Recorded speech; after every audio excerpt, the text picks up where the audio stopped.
देखिए, कुंभ मेले में जिस तरह से पाखंड फैलाया जा रहा है, पाखंड का धर्म को लोग रक्षा कर रहे हैं। धर्म सुरक्षित रहेगा तभी देश सुरक्षित रहेगा। ये धर्म के जो रक्षक वो बता रहे हैं।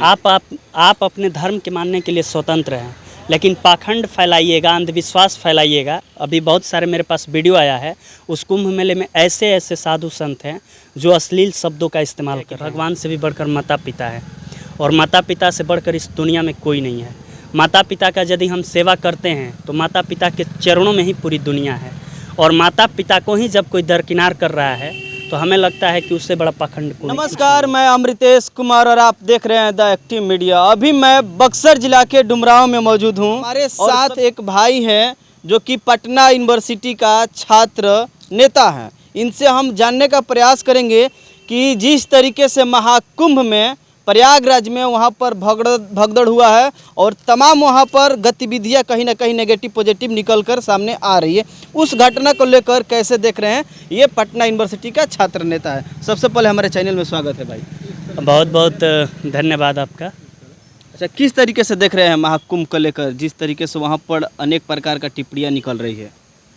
देखिए, हम जिस स्टैचू के नीचे खड़े हैं ये विश्व रत्न है, ये द सिंबल ऑफ नॉलेज की उपाधि प्राप्त करने वाले बाबा साहब भीमराव अम्बेडकर हैं, और इन्होंने ही संविधान लिखा है।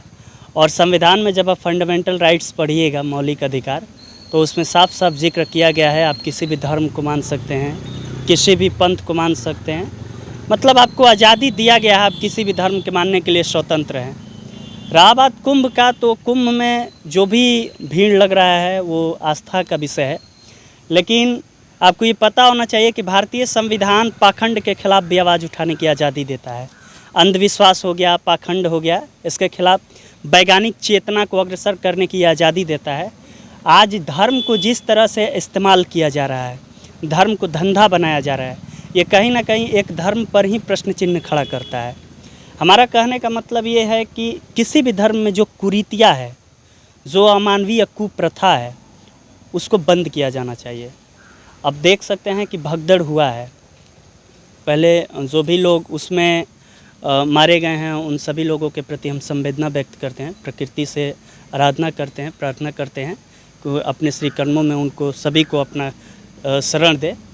लेकिन आज के दौर की जो राजनीति है, आप देख सकते हैं जो केंद्र में है या राज्य में अभी जो एनडीए सरकार है, या केंद्र में भी अभी एनडीए ही सरकार है, जिस तरह से धर्म को अपना अवधारणा बनाकर धर्म के नाम पे राजनीति करके ये सत्ता में आती है, उसी धर्म की रक्षा नहीं कर पा रही है। कुंभ में लाखों करोड़ों लोग गए हैं, जिस धर्म के नाम पर ये भाजपा आज वर्तमान में केंद्र में है, उस धर्म की रक्षा ये लोग नहीं कर पा रहे हैं। तो ये एक प्रश्न चिन्ह खड़ा करता है। आज ज़रूरत है देश में वैज्ञानिक चेतना की, आज ज़रूरत है युवाओं को रोजगार देने की, आज ज़रूरत है महिलाओं के सशक्तिकरण को मजबूत करने की, आज ज़रूरत है वैज्ञानिक चेतना की। लेकिन आप देख सकते हैं कि जो तमाम मुद्दा है इसको दरकिनार करके और धर्म की राजनीति, जाति की राजनीति, मंदिर मस्जिद की राजनीति करके ये गवर्नमेंट अभी चल रही है। लेकिन हमें लगता है कि अभी बेरोजगारी, महंगाई, भूखमरी, हेल्थ केयर सिस्टम हो गया, इस पर बात होनी चाहिए। लेकिन अभी हम लोग पटना विश्वविद्यालय से लेकर गर्दनी बाग और गांधी मैदान से लेकर डाक बंगला चौराहा, तमाम जगह हम लोग बीपीएससी आंदोलन के लिए प्रोटेस्ट किए हैं। उसमें आप देख सकते हैं कि हम लोग के ऊपर वाटर कैनन किया गया, लाठी चार्ज भी हुआ, लाठी का मतलब लाठी बरसाई गई। तो ये जो सरकार है उन आवाज़ को दबा देना चाहती है जो इसके खिलाफ उठती है। ये जो सरकार है उस जवान को कुचल देना चाहती है जो अव्यवस्था के खिलाफ बोलती है। तो जिस तरह से ये तानाशाही सरकार है, आप एक लाइन में समझिए कि ये सर संविधान की हत्या है, संविधान का हनन है। जो संविधान, जिस संविधान में हमें फंडामेंटल राइट्स है कि हम आज़ादी पूर्वक अपनी बातों को रख सकते हैं, उस आज़ादी पूर्वक बातों को रखने का अधिकार आए दिन खोखला होता जा रहा है। वो ये जो गवर्नमेंट है वो छीनने का प्रयास कर रही है। तो हम अपने देश के युवाओं से एक अपील करेंगे। और कुंभ और संविधान से लेकर क्या मतलब इसमें अवहेलना हो रहा है, कहाँ मतलब इसमें अंतर आ रही है? कोई आपको मना कर रहा है कि आप संविधान को ना माने, कोई आपको रोक रहा है, कोई दबाव दे रहा है? देखिए, कुंभ मेले में जिस तरह से पाखंड फैलाया जा रहा है, पाखंड का धर्म को लोग रक्षा कर रहे हैं, धर्म सुरक्षित रहेगा तभी देश सुरक्षित रहेगा, ये धर्म के जो रक्षक वो बता रहे हैं। आप अपने धर्म के मानने के लिए स्वतंत्र हैं, लेकिन पाखंड फैलाइएगा, अंधविश्वास फैलाइएगा। अभी बहुत सारे मेरे पास वीडियो आया है, उस कुंभ मेले में ऐसे ऐसे साधु संत हैं जो अश्लील शब्दों का इस्तेमाल कर रहे हैं, ऐसी ऐसी हरकतें कर रहे हैं। मेरे पास साक्ष्य है, मेरे पास वीडियो है, महिलाओं के साथ बदतमीजी करने का भी वीडियो है मेरे पास। तो ये कहाँ तक उचित है? किसी भी धर्म में मानवता को ज़िंदा रखने का सबसे बड़ा श्रेय दिया जाता है। अगर मान लीजिए कि जिस धर्म में हम हैं वहाँ पर अमानवीय कुरीतियाँ है तो आप उसे धर्म कहिएगा, ये धर्म नहीं हो सकता है। उस कुंभ मेले में जितने भी लोग जा रहे हैं वो आस्था के विषय हो जाए, उसमें उसका हम खंडन नहीं कर सकते हैं, लेकिन धर्म का सहारा लेकर आप अंधविश्वास पाखंडवाद नहीं फैला सकते हैं। इसका हम विरोध करते हैं और ये विरोध करने का अधिकार हमें हमारा कॉन्स्टिट्यूशन देता है। अच्छा, भीम आर्मी के राष्ट्रीय अध्यक्ष चंद्रशेखर अमर जी और सांसद भी है नगीना से, वो भी बोले थे कि कुंभ में वही लोग जाएंगे जो पापी है, पाप धोने के लिए जाएंगे। इसको लेकर कैसे देख रहे हैं? देखिए, गुरु रविदास जी महाराज एक बात बोले हैं, मन चंगा तक कठौती में गंगा। चंद्रशेखर आज़ाद जी जो बात बोले हैं वो यही बोले हैं कि कुंभ में वही नहाने जाएंगे जो पाप किए हैं। तो ये भी बयान दिए हैं कि अगर ऐसा नहीं है तो वहाँ के जो शंकराचार्य हैं उनसे आप ये बुलवा दीजिए कि नहीं, कुंभ में जो आ रहे हैं उनका पाप नहीं यहाँ पर धोला जाएगा, उनको यहाँ पर मोक्ष की प्राप्ति नहीं होगी।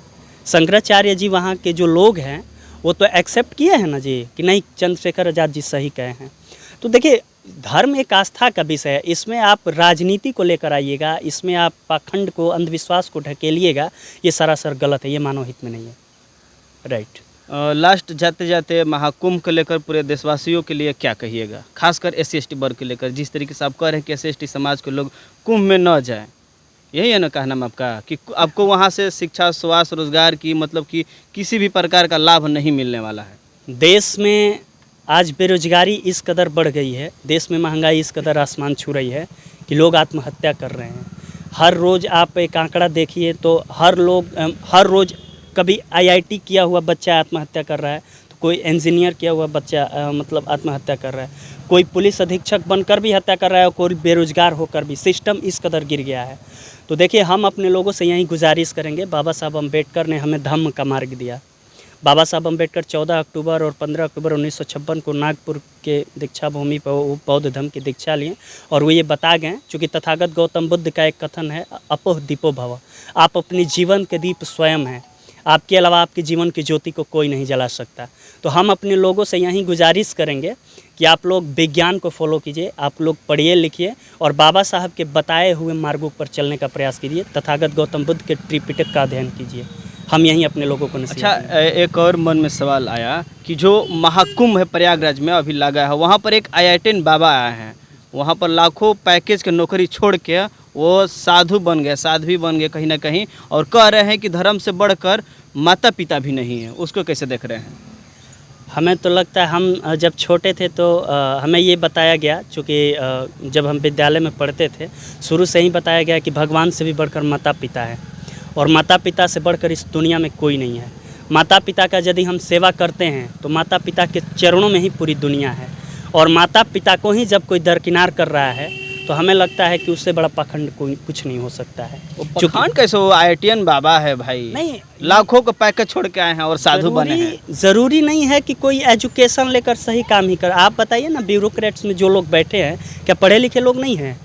लेकिन ब्यूरोक्रेट्स में जो भी लोग बैठे हैं, जो भी नौकरशाही व्यवस्था को चला रहे हैं, क्या वहाँ पर धांधली नहीं होता है? वहाँ पर घूसखोरी नहीं होता है?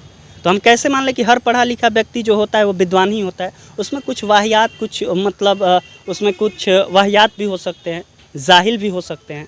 हर लोग को एक कसौटी पर हम कैसे देख सकते हैं? सब पढ़े लिखे लोग तथागत गौतम बुद्ध नहीं होते, सब पढ़े लिखे लोग बाबा साहब अम्बेडकर नहीं होते।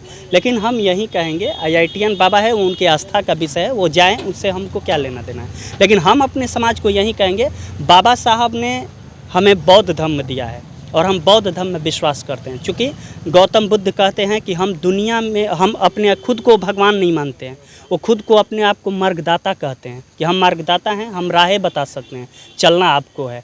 तो अपने लोगों से ये गुजारिश करेंगे कि आप पढ़िए लिखिए और तथागत गौतम बुद्ध के शरण में जाइए, त्रिपिटक का अध्ययन कीजिए, अष्टांगिक मार्ग जो है उनको अपनाने का प्रयास कीजिए। बहुत बहुत धन्यवाद। क्या परिचय? मेरा नाम मंजीत कुमार हुआ, पटना विश्वविद्यालय से अभी मैं PG फाइनल ईयर में हूँ।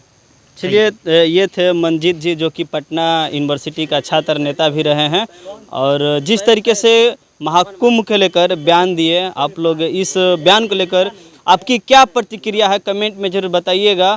मिलते हैं फिर अगले वीडियो में। जय हिंद, जय भारत, जय संविधान।